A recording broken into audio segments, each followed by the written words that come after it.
can ride my bike with no handlebars, no handlebars, no. One of the best ways for you to start tuning the rear suspension is to do a simple drop test. Handlebars, no handlebars.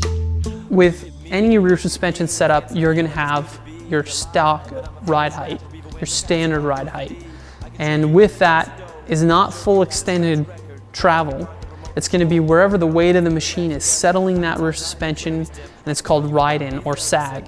Okay? The way that you find that is by pushing down on the rear suspension a few times and just letting it return naturally. That is your ride height. When you put a rider on the machine, that added weight is going to compress the suspension and give you that with rider ride height.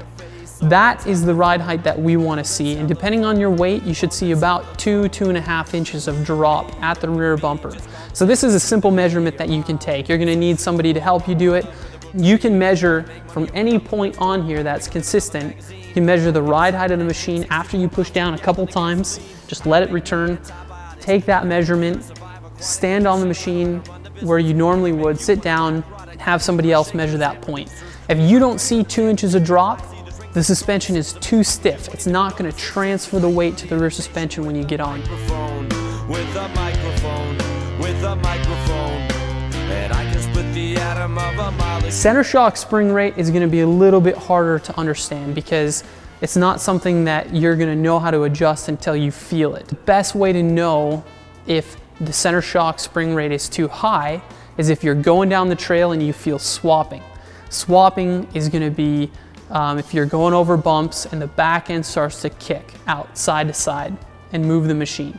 The center shock spring rate is too high at that point. So you need to decrease the air pressure or back off a couple of coils. If you're bottoming out all the time, it's obviously too low. So that's kind of how you tune the center shock. It's not, if you don't have scales, if you can't put it and see how it's distributing the weight, you really have to go off of feel.